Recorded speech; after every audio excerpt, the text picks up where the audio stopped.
Bonjour, et j'espère que tout va bien chez toi. Sinon, je suis de tout cœur avec toi. Aujourd'hui, j'aimerais échanger avec vous une méditation sur le fait de prêter attention aux choses qui nous nourrissent, des choses qui nous aident à avancer, à grandir dans la vie. Après l'exil, le peuple de Dieu étaient de retour chez eux et ils avaient peur, ils étaient distraits par leur peur parce qu'ils regardaient le travail à faire, ils regardaient des champs encore à cultiver, ils regardaient les difficultés, ils étaient focalisés sur les difficultés. Et aujourd'hui, dans Isaïe chapitre 48, de versets 17 à 19, les rappelle qu'ils vont devenir ce à quoi ils prêtent attention. Et je pense que c'est un message aussi pour nous aujourd'hui. Et d'ailleurs, nous avons beaucoup de preuves des neurosciences aujourd'hui qui nous disent que nous allons devenir la chose sur laquelle nous nous focalisons. Donc, si tu veux grandir, autant te focaliser sur des choses qui te font grandir.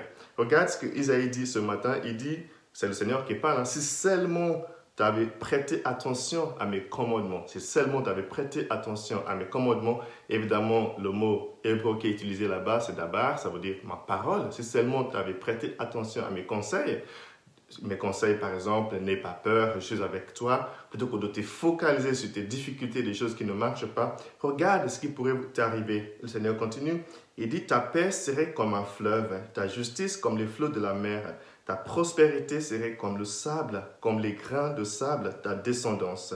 Son nom ne serait ni retranché, ni effacé devant moi. Bref, tu seras béni, tu vas avoir de la prospérité si tu prêtes attention à ma parole, aux choses qui te font de bien, plutôt que de te concentrer sur des mauvaises choses, des choses qui te bouffent de l'énergie. C'est intéressant parce qu'aujourd'hui, nous le savons que toutes les maladies, toutes les addictions peuvent être traitées par une réorientation de l'attention de la personne. Il suffit d'aider la personne à changer son regard, à changer les choses sur lesquelles elle se focalise quotidiennement. C'est ça qui nous guérit en fait dans toute psychothérapie.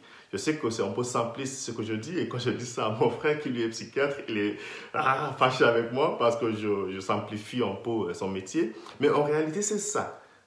Tous les thérapeutes te le diront qu'il suffit de réorienter ton regard, de te concentrer sur des choses qui t'aident à avancer et ton cerveau va faire le nécessaire pour que tu puisses justement avancer. Aujourd'hui, nous le savons aussi que les grands groupes médiatiques, que ce soit Google, Facebook, Apple ou les autres, ils sont nourris par notre attention en fait. Nous nous focalisons sur les produits qu'ils nous vendent et du coup, ils s'enrichissent avec ça.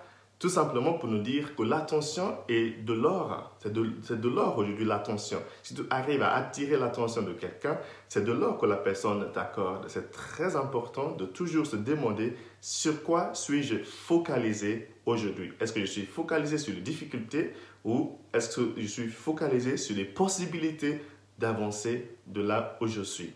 Jésus nous donne un exemple dans l'évangile d'aujourd'hui qui est tiré dans l'évangile selon saint Matthieu, chapitre 11, de verset 16 à 19, tu sais, en fait, quand on ne veut pas prêter attention à quelque chose, on trouve toujours des excuses, on trouve toujours des raisons pour ne pas le faire.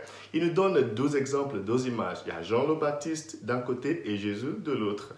Jean-Baptiste, lui, était un prédicateur sévère. Il disait, Jean, convertissez-vous, ce qu'on appellerait aujourd'hui la théologie de la culpabilité. Convertissez-vous, sinon vous allez avoir du mal, sinon, voilà. Un truc comme ça. Et les gens ont dit non, non, on ne veut pas ça, c'est trop culpabilisant, on ne veut pas ça.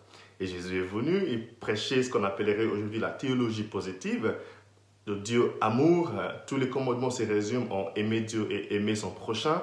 Et ils ont dit non, ça c'est trop facile d'ailleurs, il boit avec nous, il mange avec nous, pauvre, c'est un soulard, on ne peut pas l'écouter. Juste pour nous dire que si les gens ne veulent pas prêter attention aux choses essentielles de la vie, ils trouveront toujours des excuses pour ne pas s'y prêter attention.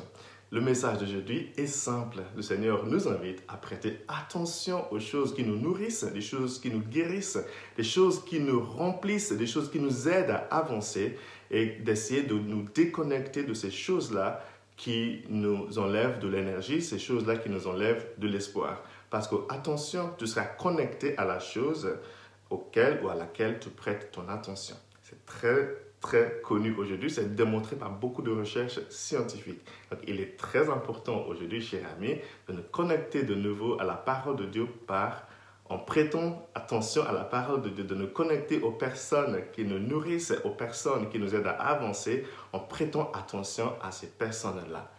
Voilà ce que je voulais partager avec vous ce matin. Que Dieu te bénisse. Bon week-end. Hein?